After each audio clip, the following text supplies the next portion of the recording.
ஹாய்ங்க வணக்கம். மூவி ரிவ்யூவில் நாம் இன்றைக்கி பார்க்க போகிற படம் கொடைக்கானல் மேலே பாய்ஸ், அதாவது மஞ்சு மேலே பாய்ஸுங்க. இந்த படம் தமிழ்நாட்டில் எப்படி இவ்வளோ பெரிய ஹிட் ஆச்சு அப்படின்னு பார்த்தீங்கன்னா, 2வது பாகத்தில் முழுக்க முழுக்க தமிழ் தான். முதல் பாகத்துலேயுமே தமிழ் நிறையவே இருக்குதுங்க. அதனால தான் எல்லாருக்குமே பிடிச்சி போச்சு. இதையும் தாண்டி புனிதமானது என்ன இருக்குதுன்னு பார்த்தீங்கன்னா, ஃப்ரெண்ட்ஸாக சேர்ந்து கொடைக்கானல் ட்ரிப்பு போடுறதுக்காக பிளான் போடுறாங்க. அந்த ட்ரிப்பு போகிற இடத்துல ஒரு அசம்பாவிதம் நடந்துடுது. அந்த அசம்பாவிதத்துலேருந்து அவங்க எப்படி மீண்டு வராங்கன்றதான் இந்த கதைங்க. இந்த கதையில் அப்படி என்ன ஒரு ஃப்ரெண்ட்ஸு டூர் போகிறாங்க, சரி அதில் என்ன பெரிய விஷயம் அப்படின்னு நீங்கள் கேட்குறீங்களா? அங்கே இருக்க 10 ஃப்ரெண்ட்ஸு கார் ஏறி போகிறதுலேருந்து, சாப்பிட்றதுலேருந்து, ஃபோட்டோ எடுக்கிறதுலேருந்து, சரக்கு அடிச்சுட்டு கும்மாளம் போடுறதுலேருந்து எல்லாத்தையுமே பார்த்திங்கன்னா, நமக்குள்ளே இருக்கிற ஒரு 10 ஃப்ரெண்ட்ஸ் போனால் எப்படி இருக்குமோ போயிருக்கோங்க. அப்படி தான் இருக்கும். அந்த அனுபவ ரீதியாக ஃபீல் பண்ண முடியும். நம்ம எந்த விதத்தில் எங்கே போய் என்னென்ன செஞ்சுருக்கோமோ எல்லாத்தையுமே செஞ்சுருக்காங்க இந்த மஞ்சு மேலே பாய்ஸ்.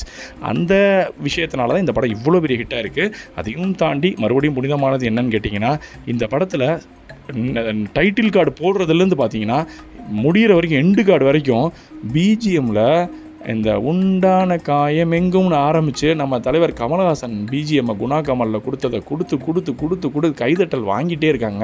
நம்மளையும் ஒரு அழகான ரிமெம்பரன்ஸ் கொண்டு போகிறாங்க. எங்கன்னா எப்போனாலும் கொடைக்கானல் போன அனுபவம் இருக்கும். தமிழ்நாட்டில் ஃப்ரெண்ட்ஸுன்னு இருந்தாங்கன்னா கண்டிப்பாக கொடைக்கானல் போயிருப்பாங்க. இது எழுதப்படாத நீதிங்க. அந்த விஷயத்தினால தான் எல்லாருக்குமே இந்த படத்தை ரொம்ப பிடிச்சிருக்கு. அதுலேயும் ஒரு விஷயத்தை செய்யக்கூடாதுன்னு சொன்னால் க்யூரியாசிட்டியை கிரியேட் பண்ணிடுவாங்க. அந்த விஷயத்தை நம்ம செஞ்சே ஆகணும்னு நமக்குள்ளே இருக்கும். அந்த குணா குகைக்குள்ளே அந்த குணா கேவ்னு சொல்கிறாங்க இல்லையா, அதுக்கு முன்னாடி டெவில்ஸ் கிச்சன்னு பேர் இருந்துச்சு. அதுக்கப்புறம் தான் குணா படம் எடுத்ததுக்கப்புறம் குணா குகைன்னு கொண்டு வந்துட்டாங்க. அங்கே போகக்கூடாதுன்னு மூடி வச்சுருக்காங்க. ஆனால் அங்கே போன எல்லாருமே கண்டிப்பாக கொடைக்கானல் போன எல்லாருமே அதுக்குள்ளே தெரியாமலாவது போயிட்டு வந்துடுவோம். வனத்துறைக்கு தெரியாமல் போயிட்டு வரணும்னு நினச்சி தான் போவாங்க.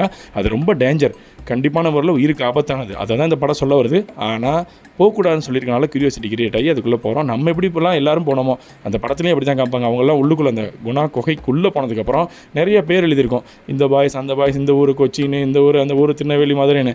அந்த மாதிரி தாங்க நம்மளும் எல்லாருமே போனதுனால தான் இந்த படம் ரொம்பவே அனுபவ ரீதியாக வெற்றி பெற்றுச்சு. அதில் உள்ளே போய் அந்த குழிக்குள்ளே விழுந்துறாரு. அவர் எப்படி காப்பாற்றினாங்கன்னு தான் கதை. நமக்குள்ளே ஒரு ஃப்ரெண்டு, நம்மெல்லாம் கொடைக்கானல் டூர் போகிறோம், அப்போ போயிருக்கும்போது ஒருத்தர் விழுந்துறாரு. அவரை நம்ம எப்படி காப்பாற்றிருப்போம் அப்படி தான் இந்த படம் நம்மளை ஃபீல் பண்ண வைக்கிது. மியூசிக்காக இருக்கட்டும், படத்தை எடுத்த விதமாக இருக்கட்டும், அந்த படத்தில் நடித்தவங்களாக இருக்கட்டும், எல்லாருமே நம்மளை உணர்வு ரீதியாக அதில் பிணைக்க வைக்கிறாங்க.